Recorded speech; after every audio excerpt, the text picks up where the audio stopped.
Welcome to the Live the Experience podcast.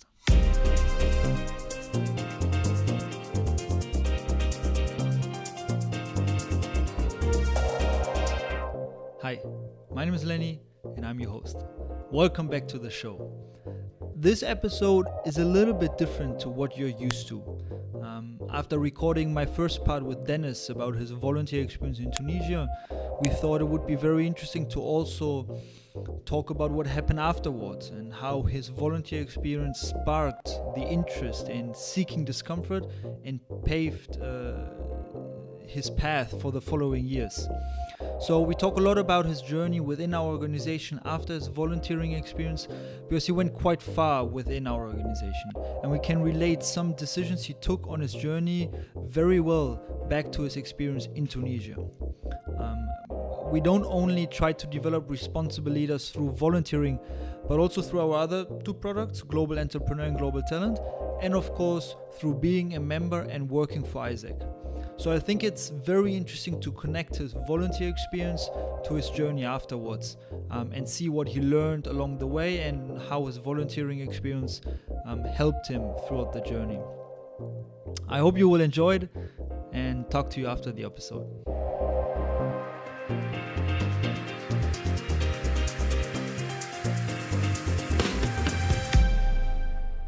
Dennis, let's start part 2 of our conversation. Let's do it.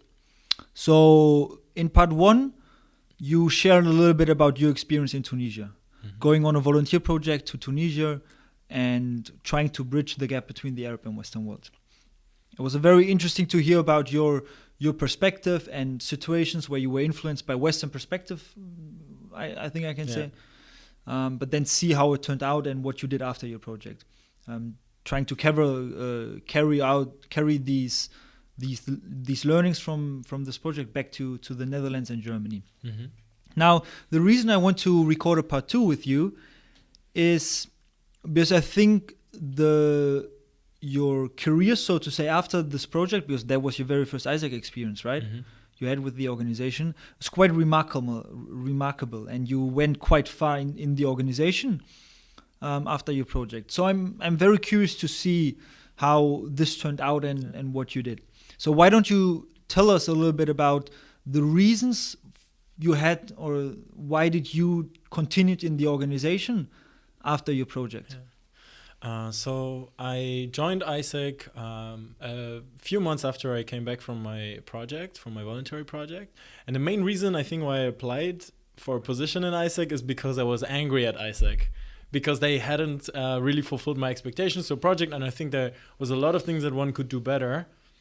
So I joined in order to make things better and show that you can do it better, basically, and improve things. So what exactly did you apply for back in the Netherlands?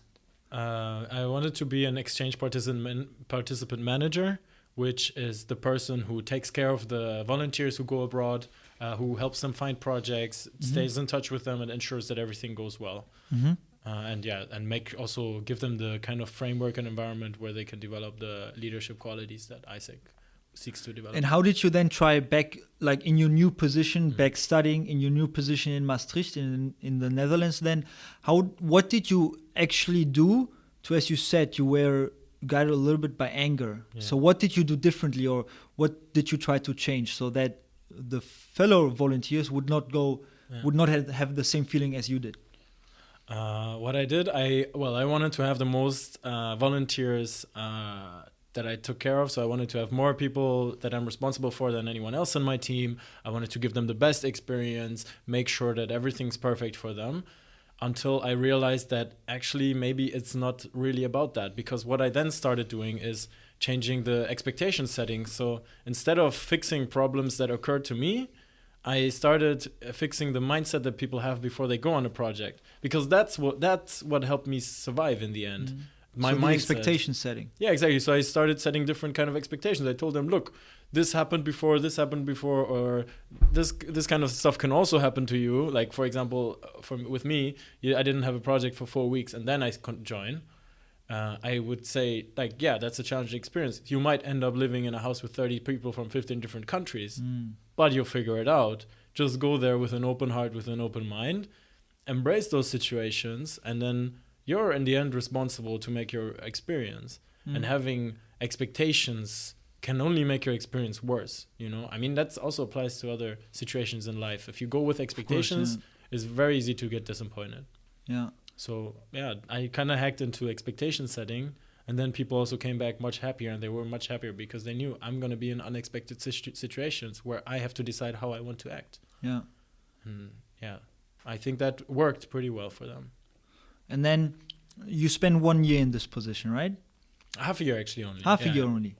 And then I pretty much decided, okay, now I'm comfortable in this organization, so I want to find a position where I'm not that comfortable in anymore, and where That's some what big really decisions.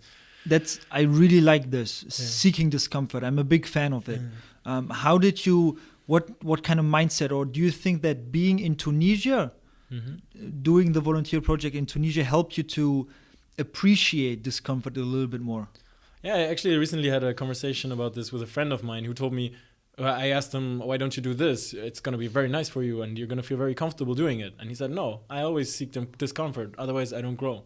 And then I started understanding, yeah, I've also been doing that ever since my project in Tunisia, where I realized you put yourself in a difficult situation and then you can grow, then you can learn, then you can develop leadership. If you are always in your comfort zone with the people you know, where you know what to say, you know what to eat, you know how to behave, you're bound to learn less than if you were discomfort. And then you sort of I feel like you got addicted to seeking discomfort. A little bit. So what did you do after half year being, just to make it maybe so people can understand a little bit the structure of our organization, is that you joined as a part-timer, so you worked on a part-time basis in a local board with around how many people? 30 people. Around 30 people. And then what was your next step in the organization? So after half a year, I didn't feel that challenge anymore, and then I still a bit, because you were comfort. Yeah, exactly. I got comfortable. Exactly. And also I still had a little bit of that anger in me. I wanted to change the local committee. I wanted to change the way we work. I wanted to give everyone the best experience, or set the right expectations with everybody. So I needed to go and move up in the organization and take a role where I had more influence. So what was that then? Well, I thought it was becoming president of that local committee, which didn't happen. So I didn't get elected. But then soon I realized that I also applied for this position because of my ego, because I wanted to change everything and be in charge, you know.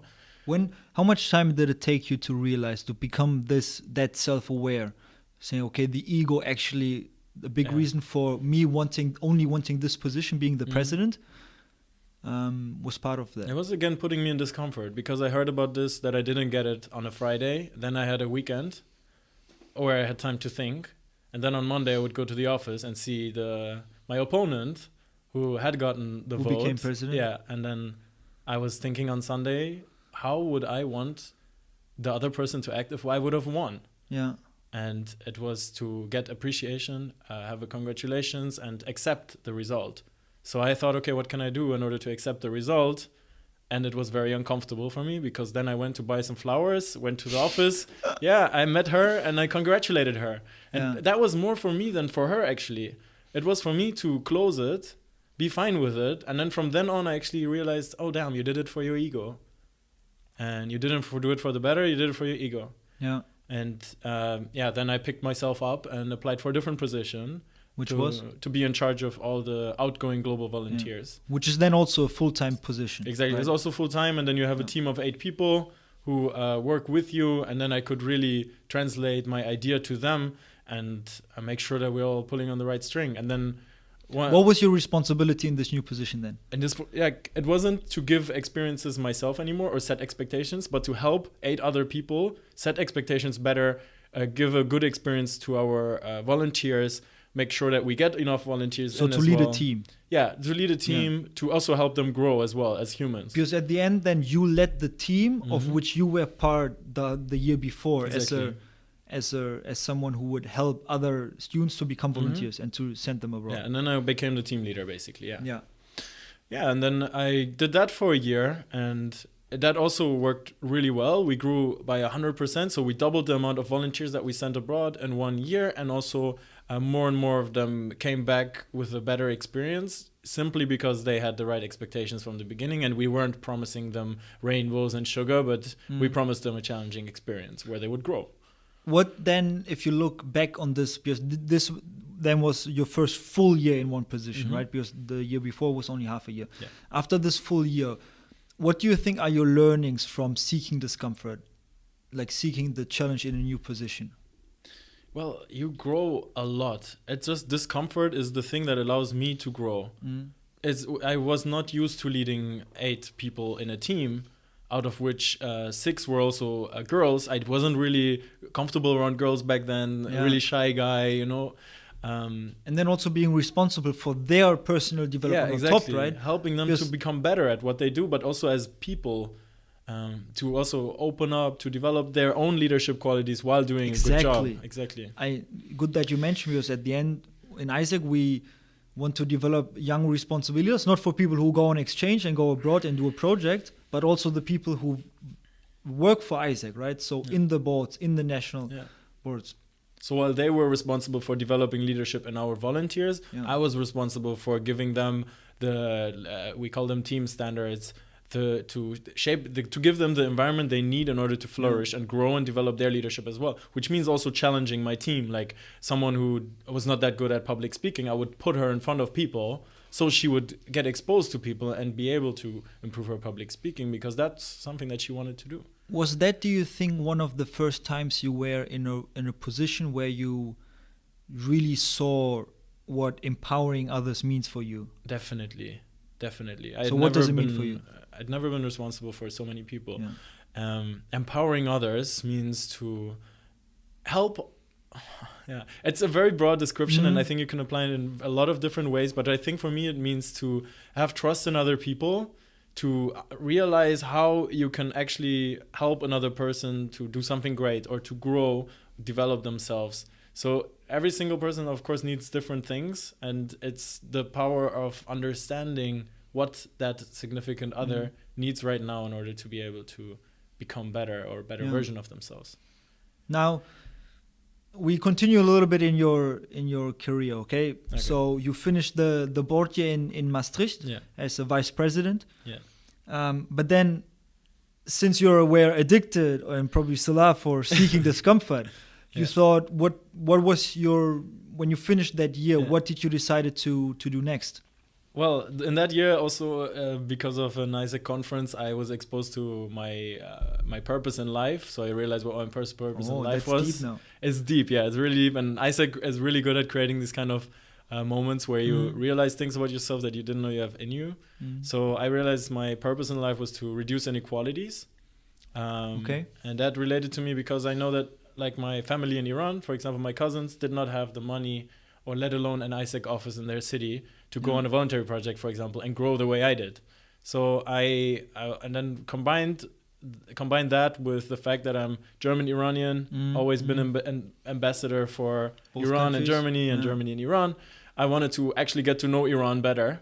So I looked at all the countries in AIESEC that we have, and I was like, okay, I'm going to apply for AIESEC in Iran for the national team, for the position of expansions, because I want to live there. I want to understand what that country is actually about, not just in 2 weeks that I visit my family every year, but in going to a different city, creating my own social environment, friends, talk to people, understand what's going on, and travel the country and open AIESEC offices, because that's what I was responsible for. And with Iran, expansions. The entity in Iran was lacking more local offices in different cities. Yes, it's a huge country, and it has just been reopened in 2008. So AIESEC there. So it was just in Tehran and a couple other cities.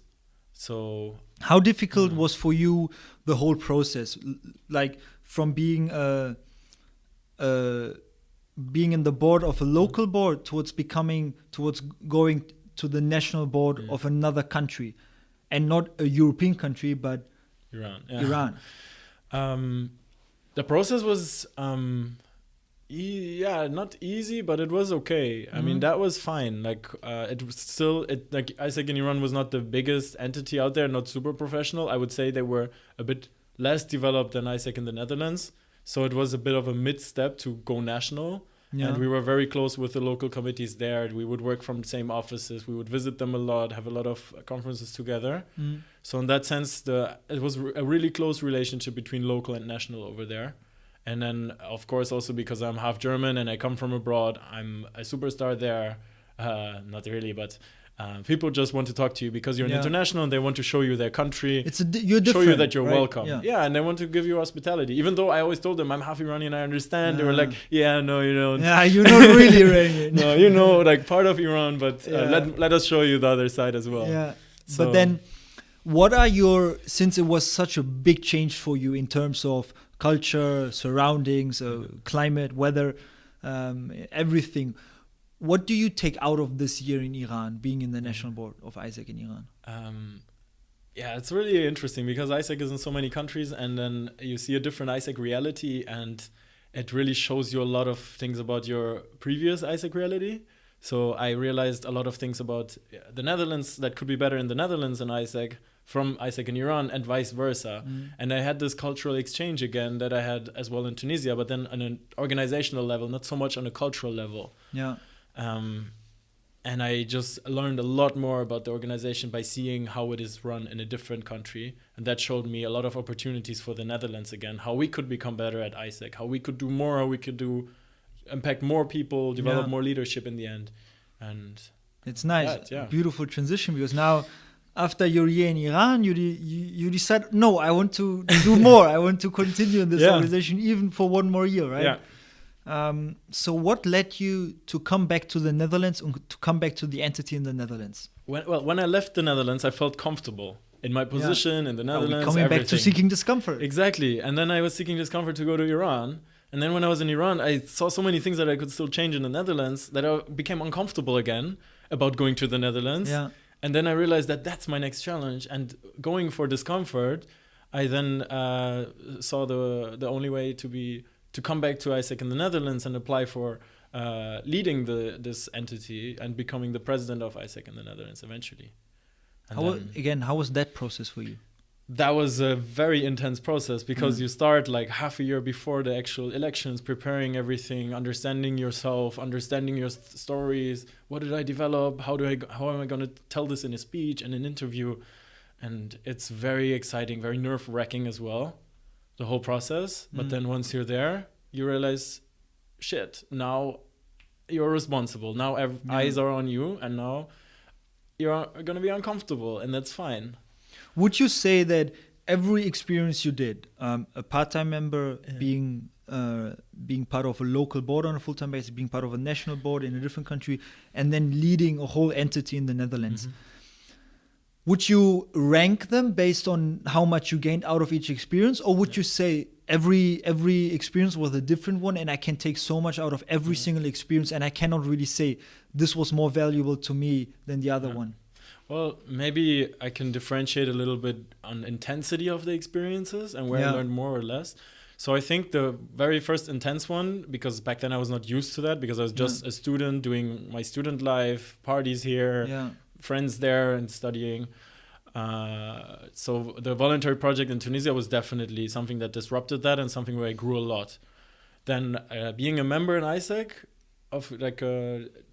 as a member itself, next to my studies, was also good. I developed a lot, but it was not as intense as the next experience because I was still studying and very distracted. Yeah. But then once I became full-time dedicated to AIESEC on local level, I was completely into it. And then I was stretched, I was challenged. I constantly had to improve myself in order to keep my standards as well.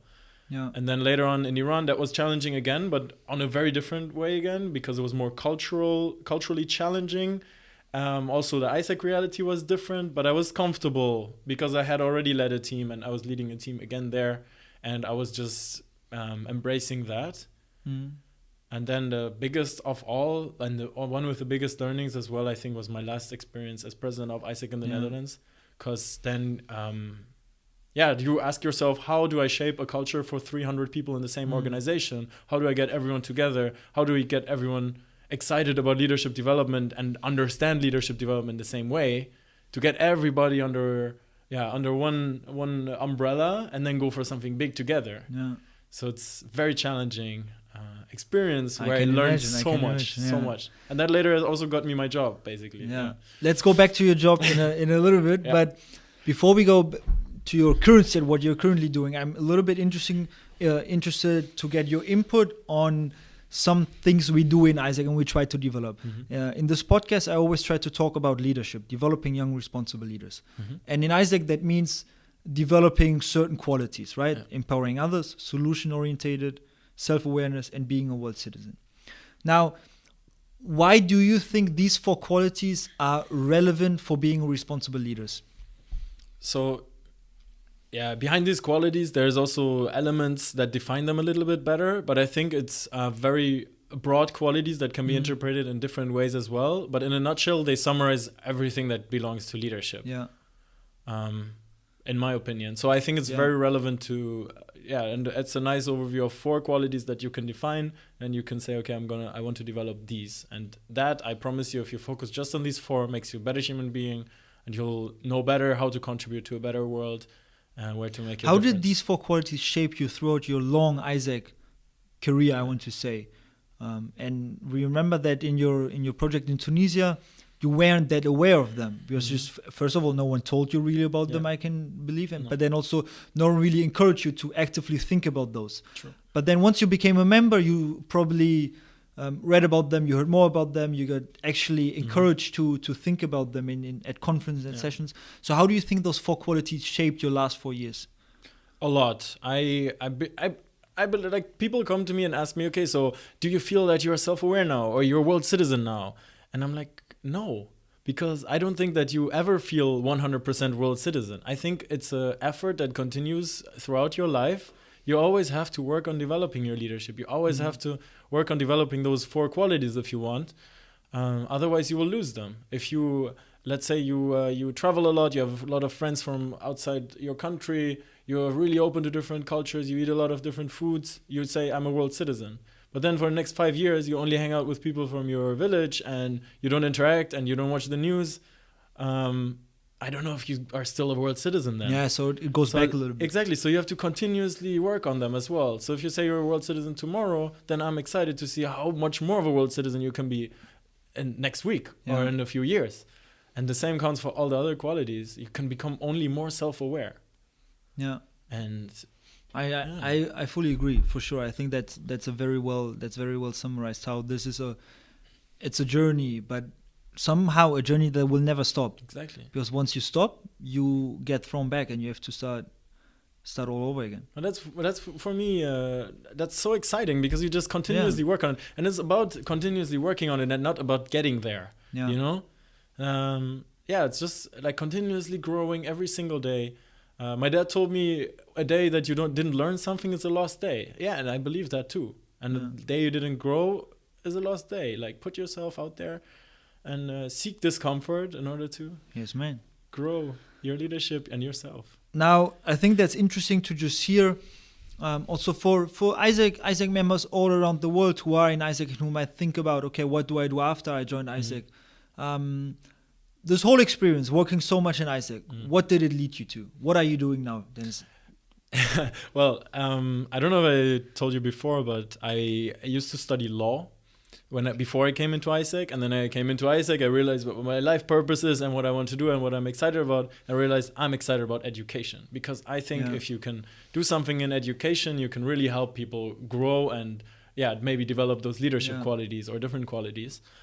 So I was looking for a job in an NGO or a business, a startup or a company in the field of education. I didn't want to go into a school yet, but just to understand a little bit about do's and don'ts of education, how it works, just the basics. And I didn't want to study something about it because I realized that I'm a practical learner. I need to have a discomfort. I need to have a challenge and solve that challenge. So I'm very practical in that sense. Though you can also get that challenge studying, right? Well, yeah, you can. Yeah. But it's just not for you. Yeah, I'm just saying, like, I don't get energy out of reading books about things. I don't get energy out of sitting in lectures. That's fair enough. Yeah, I need to experience something. So now I ended up in a startup working in the field of learning and development. So we basically go to other scale-ups or companies and help them develop their employees on life skills so they can be better people at work and at home. So it's very related to what I was doing before. I'm very happy about it as well. And you just do it in a different environment, right? Again, exactly. You are out of your comfort zone. Yeah, and that was you apply your skills, but out of your comfort zone. That is also a very weird experience. If you were leading an organization with 300 people behind you, then you join a startup where you are the last hire and you're at the bottom of the food chain again. And I just talked about this as well with my CEO, and he told me about that happens a lot to people on their first job. And I'm like, but it's my second job. But it's like, but you were on the top in the previous one, so now you have, of course, it's a different situation, and again, a situation I can learn from. You are not there in life yet where you can just jump from top position to top position. Exactly. That happens somewhere in later you need life. to make your basics, you need to learn, have lots of experiences and grow yourself. And then it's also not about being at the top, because for me it's more about being at a place where I can contribute and where I feel that I'm making a difference. And that doesn't need to be on the top, that doesn't need to be on the bottom, that can be anywhere in the middle. Yeah, nice. That was very nice. I think it's very interesting to hear your experiences after going on a global volunteer project with AIESEC, powered by AIESEC. So, and then seeing how you developed and you continuously started to seek discomfort, and you still do, and you will probably never stop. I hope you will never stop. And I'm pretty sure that some people can take something out of it, just to continue seeking discomfort and seeing where it takes them. Now, I will include your Instagram in the show notes. All right. Thank you so much. No, but when I guess you have no problem with people getting in touch with you. Not at all. Who feel like, oh, that's interesting. I have a question, blah, blah, blah. Now, if anyone who's listening to this has any questions whatsoever, do find me on Instagram. He's going to put the names and everything in the show notes. The show notes. Do find me and just message me, and I'll be happy to have a conversation about leadership, about my experience in AIESEC, or anything else that you found interesting in this talk. Yeah, I mean, we can talk about so much, especially because you have been in this organization for so long. But now it just we are just running a little bit over time already. But yeah, maybe another time we talk about something more. Otherwise, people just get in touch with Dennis and hear what he has to say. Yeah, sure. And keep seeking discomfort, and don't make life easy, because it's not supposed to be easy. You have one life as far as we know. Might as well own it. Might as well take the most out of it. And whatever situation you're in, it's always up from there. So go for it. I just want to end it with this. That's beautiful. Thank you very much, Dennis. Thank you so much for having me.